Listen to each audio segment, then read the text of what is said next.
We begin with Asia, where Thailand has said it is taking action to expel Cambodian forces from its territory on Tuesday. Now, this comes as renewed fighting, in fact, spread along the disputed border, with Cambodia's defense ministry, meanwhile, has said that 2 civilians had been killed overnight, now taking its death toll with that to at least 7 in the current conflict as it stands. And as we get you this bulletin, viewers, meanwhile, Thailand has said at least three of its soldiers have lost their lives in the fighting. They've been killed in the fighting with neighboring Cambodia. Now, each side, viewers, has blamed the other for the clashes, which have in fact derailed a very, very fragile ceasefire brokered by US President Donald Trump just a couple of months ago at that. The Thai Navy has said Cambodian forces had been detected inside its territory, and it also highlighted military operations were launched to expel them. For our viewers just joining in, the escalation between Thailand and Cambodia has reached a new high, with Thailand in fact saying it is taking action to expel Cambodian forces from its territory on Tuesday. Now, the announcement from Thailand comes as renewed fighting has spread along the disputed border area. Once again, some 800 kilometers of border area for perspective for our viewers. Meanwhile, Cambodia's defense ministry has said that 2 civilians have been killed overnight in the Thai shedding, taking its death toll to at least 7 as things stand right now. Meanwhile, Barbara Keleman, Asia head of Dragonfly Intelligence, joins us live from Singapore. Thank you so much for taking the time, Barbara. My first question to you here, how has the situation really devolved since last week's landmine face-off we saw at the UN in Geneva, and more specifically in the past 24 hours? Now, what are both the sides contending right now? Yes, thank you for having me. So what we've seen over the past 48 hours is a substantial escalation. Over the weekend, there have been a number of exchanges along the border.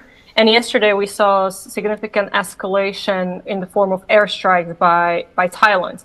Now, we see that Thailand is claiming that the current exchanges have been provoked by Cambodia in the form of provoking some of these, whereas Phnom Penh claims that this is not true and Thailand is the aggressor. Right. Today, we are seeing that the escalation has entered the second day, and we are seeing reports of several exchanges at the various points along the border. And Thailand has also accused Cambodia of using military rockets firing into its territory. You know, as we've seen, this fragile peace deal brokered by Donald Trump has just disappeared, much like the morning mist does. And there's been no reaction, speaking of Donald Trump, from Washington, who had in fact brokered the initial ceasefire to begin with here. Now, with tempers running high on both the sides, as we've seen, in the absence of a mediator more so. How long till this realistically, becomes an all-out conflict consuming the entirety of both the countries here? Mm-hmm.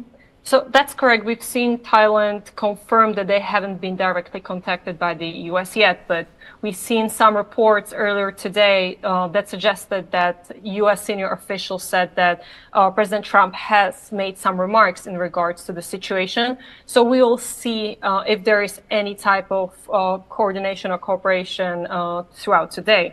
Now, when it comes to broader war, that current indication appears unlikely. This escalation seems to be contained for now in the border areas. And in fact, if we look at the precedent from July, the current pace and even the frequency of attacks seems to be a little bit lower than back then. So we are still yet to see if we proceed with wider escalation in the coming days. Right.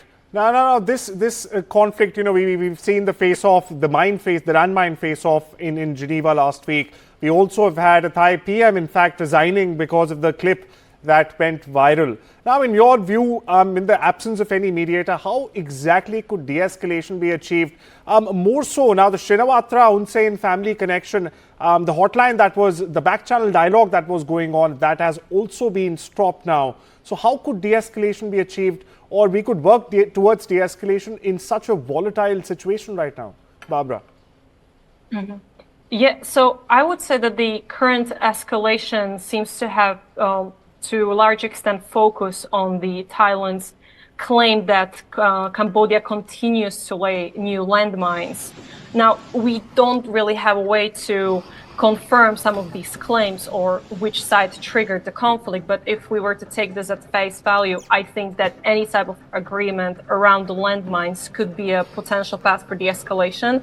And I think, as we discussed previously, involvement of the US or a broader push by some of the diplomatic channels, either through ASEAN or other regional countries, could also achieve a certain form of de-escalation. However, there is a strong chance that this will continue to remain a regional flashpoint into 2026. Well, absolutely so. And this also, by the way, provides a unique opportunity for New Delhi to once again consolidate its position as, in fact, the leader and the voice of the Global South there. Thank you so much once again for taking out the time and joining us on this very important broadcast, Barbara.